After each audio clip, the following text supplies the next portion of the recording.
Alright, so we're going to start with number 4 here, about cooking breakfast, the frictional force, steel spatula, and the Teflon frying pan. Alright, quickly calculates the normal force, so we'll start off over here, number 4.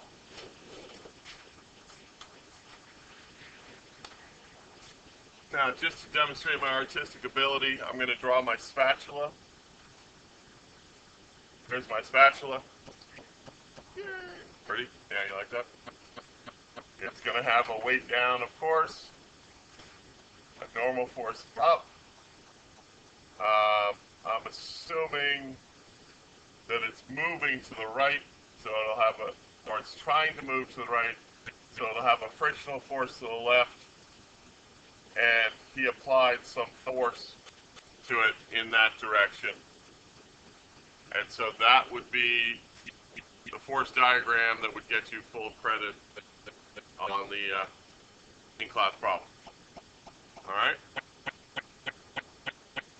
So then going downwards here,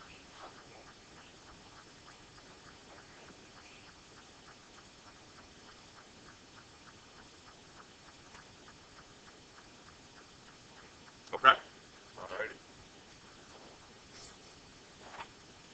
Our free body, very similar.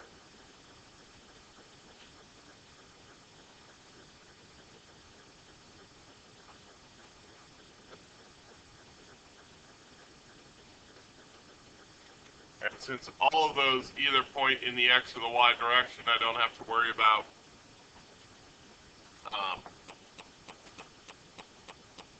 anything. And let's see, what do they want me to find out now? That's always a good thing. They tell me the force, they tell me the coefficient of friction, and it wants to know the normal force. Alright. So,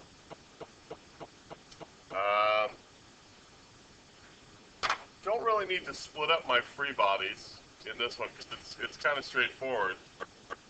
So all I'm going to do is frictional force. I'm going to put my definition of frictional force, which is frictional force equals mu force normal. And then I'm going to, they tell me the frictional force. For me, it's 0.45, so 0.45 newtons equals mu, which I don't know, which I know, wait a minute. I know the coefficient of friction. They tell me the coefficient of friction is 0.04 for me. So 0.04, and then that's times the normal force. So my normal force equals 0.45 newtons divided by 0.04. And I pull out my handy-dandy calculator.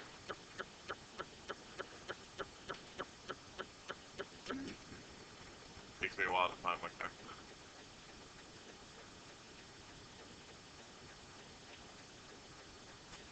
And I'm going to do 0.45 divided by 0.0. And then I'm going to get 11.25. I get 11.2.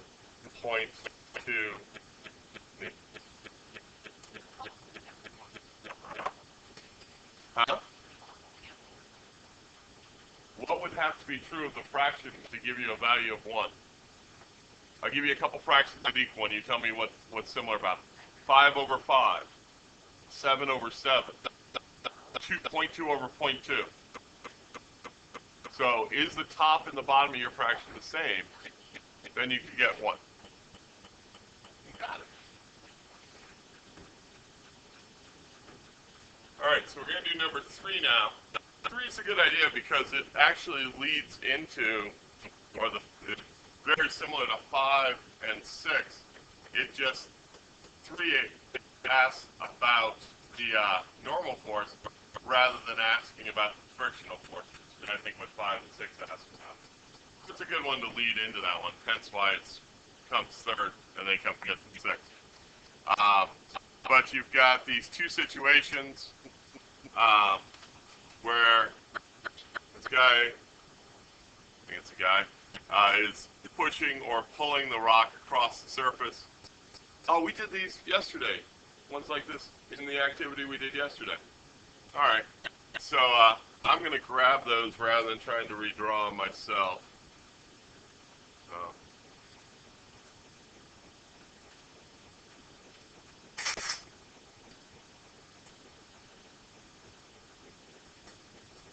right, so this is number 3. And I'm going to do my force diagrams of those two. And move on from there to my free bodies. So in this one, they've already given me this force. The normal force is going to be up. The weight's going to be down. They tell me there's an acceleration of this to the right. I'm going to assume that there's some type of frictional force going backwards against motion. Now, if I'm wrong and there's no frictional force, then when I calculated the value of the frictional force, I'd end up with a value of 0. But if I'm right, and there is a frictional force, and I don't put it in there, that could make it so I couldn't solve it. If there is one and there needs to be one. All right? So worst case scenario, I find out the value there is 0, and I move on from there. All right? Over here, very similar.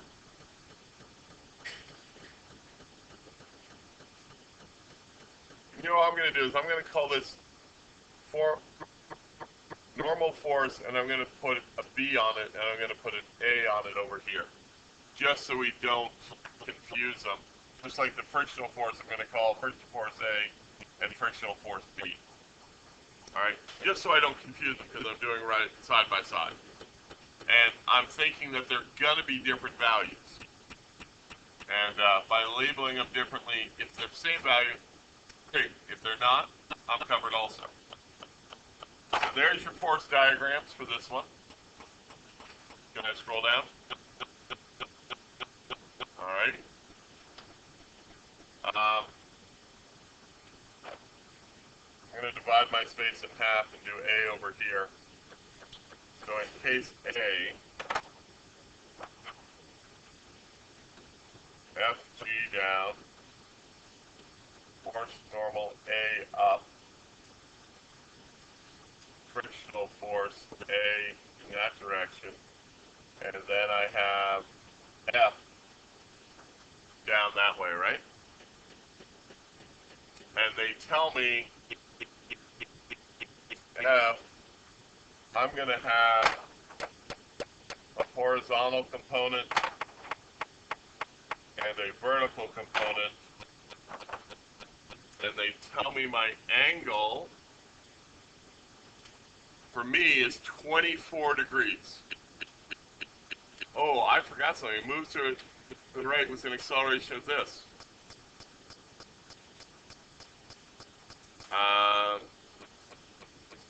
So I forgot to include that. Good thing I went back and looked. These weren't complete. I needed an acceleration and an acceleration. All right? So when I get down here, I'm also going to have an acceleration. But they told me my angle here is 24 degrees. Yours is different. So this side will be F cosine 24 degrees. And the red side here will be F sine 24 degrees. Right?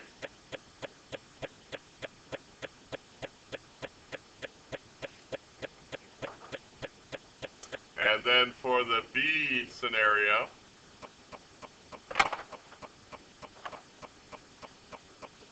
F sub G, force normal B, F,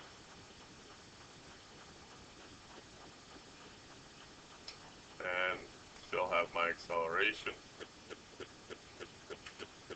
The difference here, this is still 24 degrees. The real difference is the direction my vertical component of F goes in. In that case, it was down. Here, it's up. Same magnitude, right? F 24 degrees, sine 24 degrees, pointing completely in the opposite direction. And if I look at that conceptually, on the first scenario, I've got pointing down, I've got F sub G, and I have that component of the force. Right? They're both pointing down. And pointing up is just the normal force. On the second case, the only thing pointing down is F sub G, and that component and the normal force are pointing up. We'll see what effect that has when we do the math in a minute. But what were you? Yes, because F is the same for both, I believe. I think it says that in the problem, doesn't it? Let's double check that. Yes, force of 25 newtons. Instead of pulls rock, which shows the same angle above horizontal. Now it's the normal, yeah, so same force, 25 newtons. So I could have written 25 newtons rather than F. It's still been completely correct. Since I'm interested in the normal force, I'm going to try doing these just in the Y direction. So here, I'm just going to have this, I'm going to do in the Y for scenario A, stay right below where I'm working. So, in my free body, only going to have those forces that are in the Y. F sub G, force normal A, and down here also I have F sine 24 degrees. Right? And so I do the sum of my forces equals MA in the Y direction. And I have force normal A minus F sine 24 degrees minus FG equals M. And it's not accelerating vertically, so that's 0. Right? Its only acceleration is horizontal, so that means no acceleration vertically. So my normal force here equals F sub G plus F sine 24 degrees. Move them both over to the other side, right? Now I can substitute in mg replaces F sub G, F sine 24 degrees.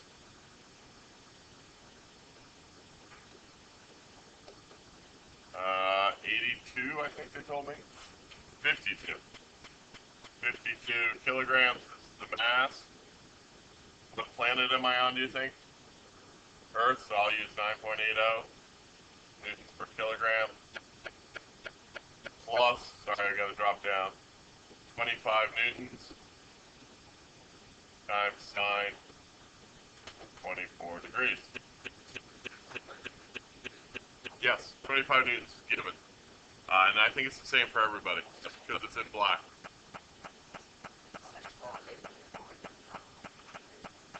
Yeah. Cross the frozen lake with a force of 25 newtons.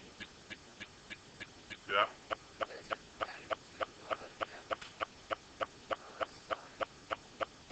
So 25 newtons is the F. Yeah. Number 3.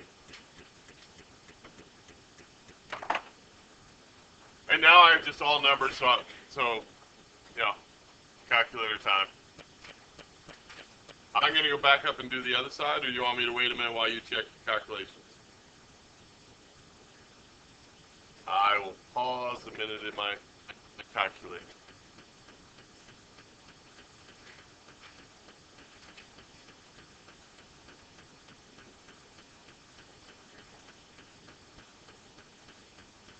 But notice how the two forces, the weight and the component, the vertical component of the force in this case, are added together, right?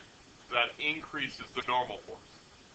If he wasn't pushing on the rock, the normal force would be equal to the weight. But here it's larger because he's pushing down on it. Alright, I'm going to go back up and do the second scenario here, where you're pulling up on it. Okay, this right-hand side one. So how my free body differs now, very, very similar, but one big difference. F sub g is still down. My normal force is still up. But now I also have F sine 24 degrees also points upwards. See that difference? That one has swapped around. We did just do A. And now we're doing B. I know what you mean. We're good? Okay. And substituting in here from this free body, I have force normal B plus F sine 24 degrees minus FG equals M times 0. So force normal B equals FG minus F sine 24 degrees.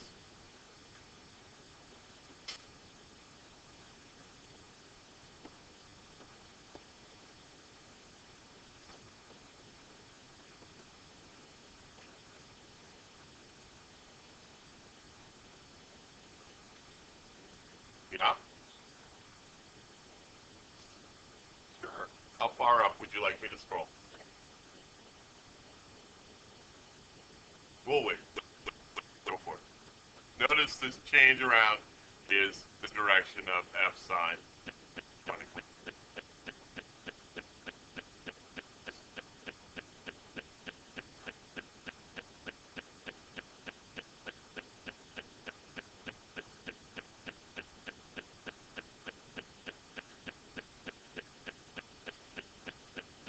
All right.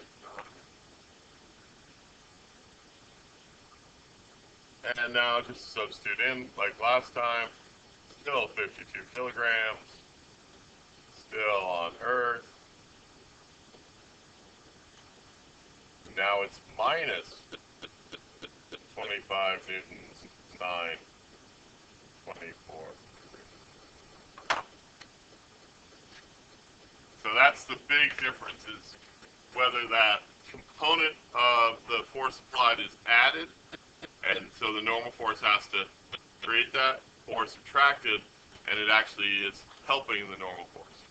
The normal force is kind of like the frictional force, that it's only going to be as large as it ever needs to be. You're never going to find the floor flinging you upwards, or your chair suddenly flinging you out of it because it doesn't like you anymore. It's only going to be as large as it needs to be. It's never going to cause that acceleration, or it's never going to cause that motion on its own. All right, so we're going to do number 5. 5 and 6, very similar scenarios. Main difference is whether you're pushing or pulling, like we talked about last time. Let me grab the picture of the guy pushing.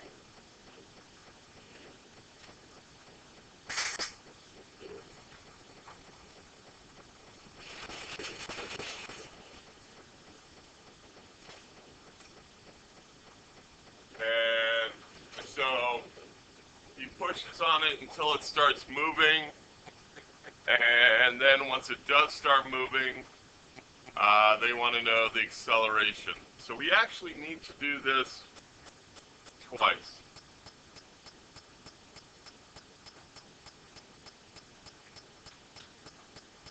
Well, yeah. We can do it with one. You could do it with one drawing here. If in your drawing, so this is problem number 5.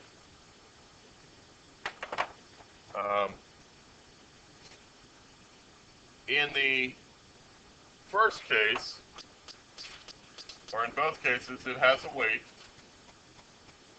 it has a normal force, and it has a frictional force,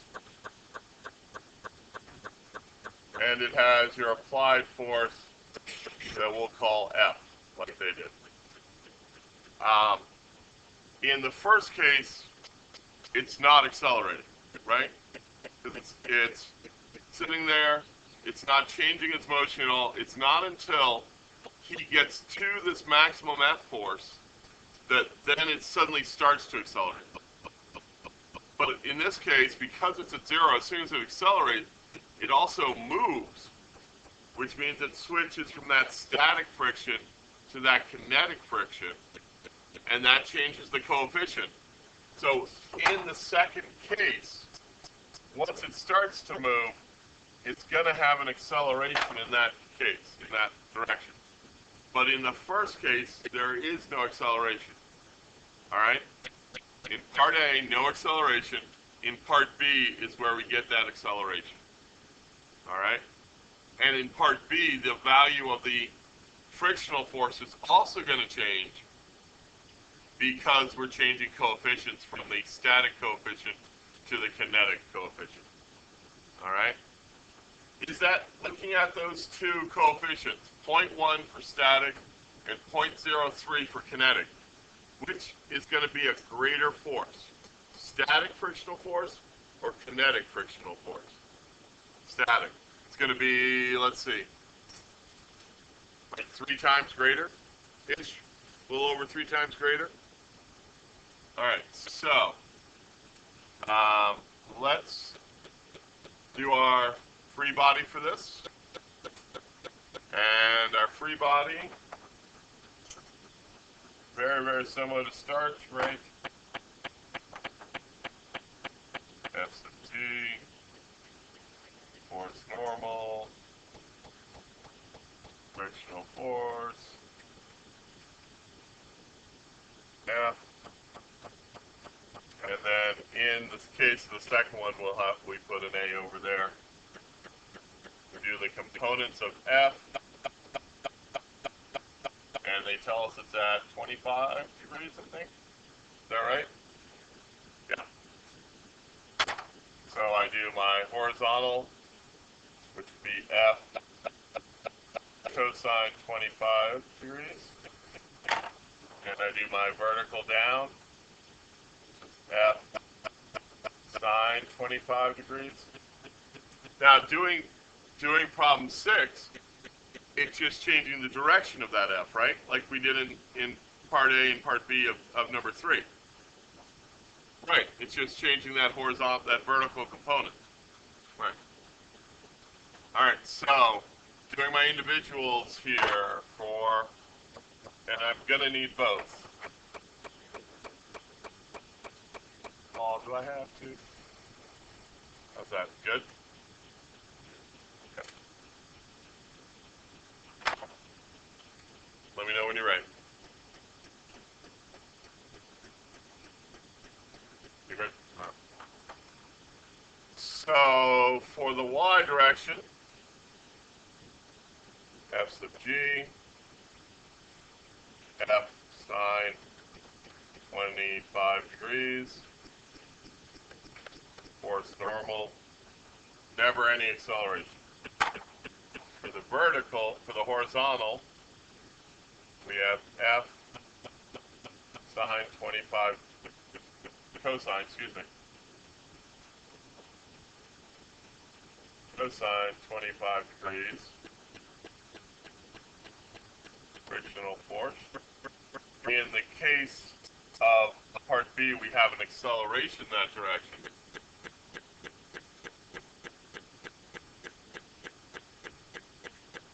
Alright. Good thus far? You guys want to start on the X or the Y side? On the Y side? Okay. So on the Y side, some of the forces in the Y, isn't it nice only having one equation? You always know where to start. You have force normal minus F sine 25 degrees minus F sub G equals M times 0. And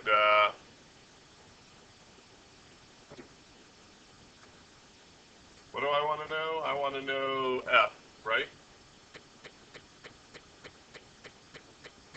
Okay. Well, I don't clearly see where to go from there, so I'm going to leave that alone. Yeah?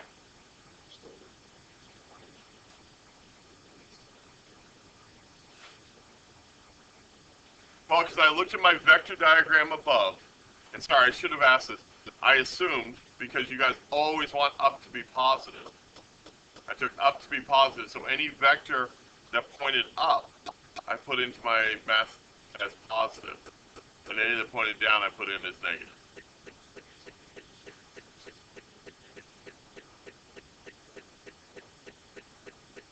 That's F sub Y. Sorry, that's a Y. This is why I use an uppercase G when I write F sub G, because my Y's look like G's. Because what's that Greek character out in front of it? No. Sigma. Remember the equation? That sigma out in front of it means sum of, or add up all the forces. So that's what I'm doing. I added up all the forces that are acting in the Y direction. That's what sigma means, sum of. S-U-M, not S-O-M-E. S-U-M. Sum. Add them all up. Because that total force, that adding up all the forces, is what causes acceleration. So the fact that all of these forces add up, that's going to cause the inertia to accelerate. Well, in this case, how much does the inertia accelerate up and down? None. So that means all of these must add up to 0. So that's how mathematically I'm saying that.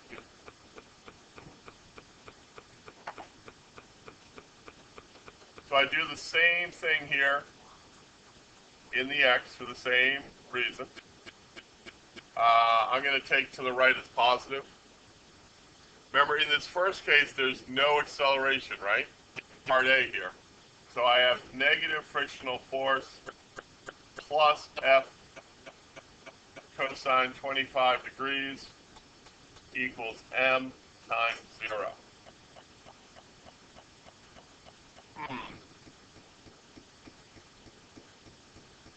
I could set those two equal to each other, couldn't I? I eventually want to find F, right? Want to find out what that frictional force is, that force applied is.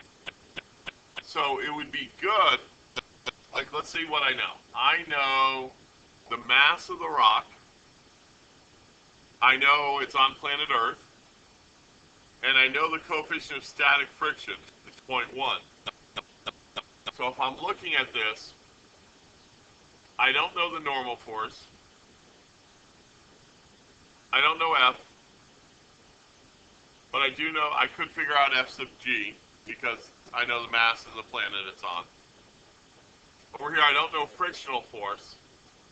Oh, but wait a minute. I'm gonna rearrange this a little bit. I'm gonna say frictional force equals F cosine 25 degrees. Right? I know the identity for frictional force. That's mu force normal.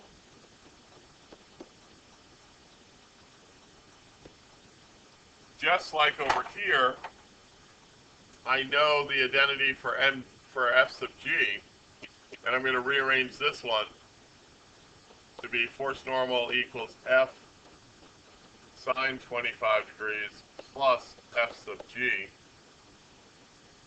And I know that f sub g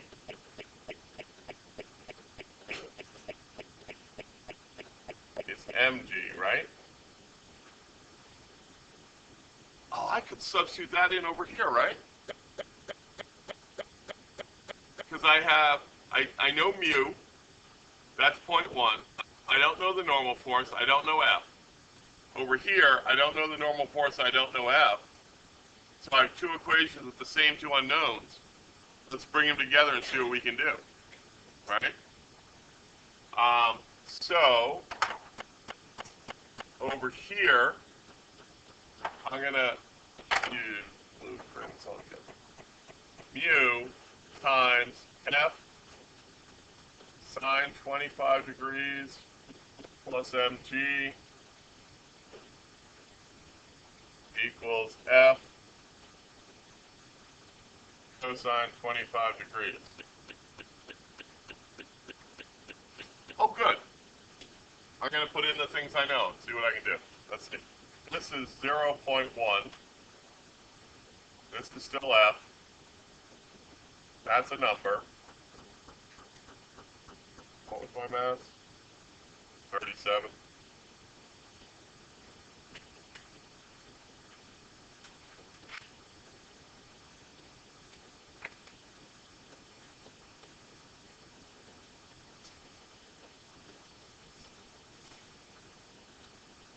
Oh, that's cool. I've got all numbers except for one variable, right? F. So now I need to solve that for F.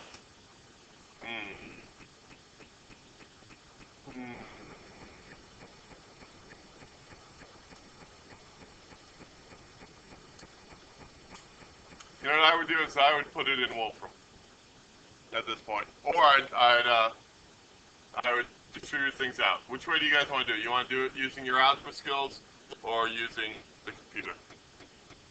Computer? Okay. The one thing is I would substitute in for, before I put it in the computer, is sine of 25 and cosine of 25. So let's make sure we know what those are. Let's see. Calculator. Clear that.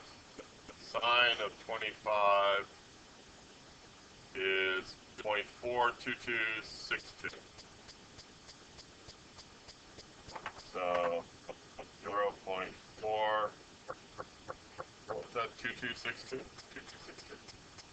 2262. And then cosine of 25.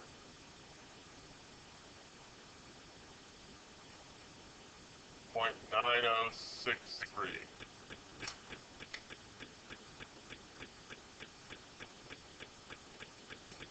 Right? Yeah. 90631. So now I'm going to put that all into Wolfram. And hopefully it'll find out. So I'm going to go here, go to Wolfram. And 0.1 times F times 0.42262.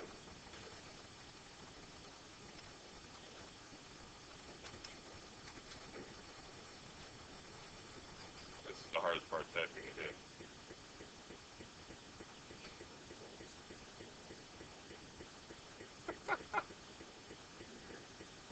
Plus, that's never what you want to get, right? 37 times 9.8.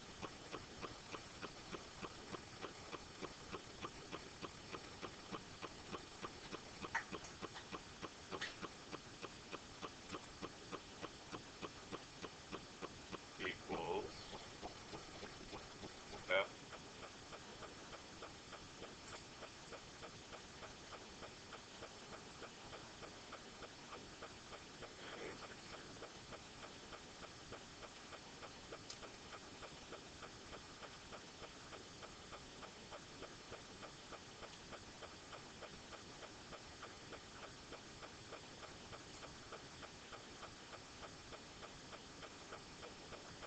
got false.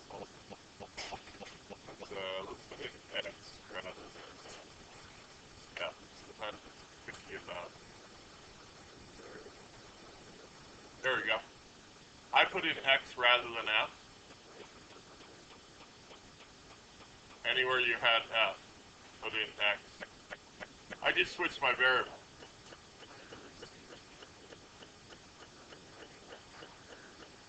I put in X here rather than F. Here's my equation. And so Wolfram didn't like the F.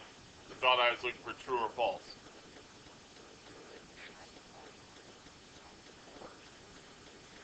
Yeah.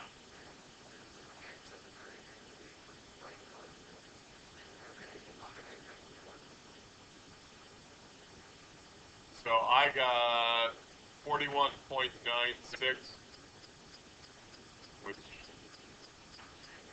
is round to 42. Let's see if it's right.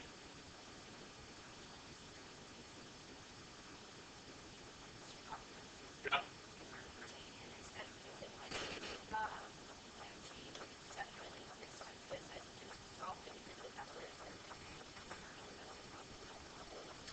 My problem was that it didn't like the variable F, so I replaced it with variable X. So, but maybe that might be also. It might be looking for. Did you use F as variable? Okay. So it understood it in yours as a variable where it might have been.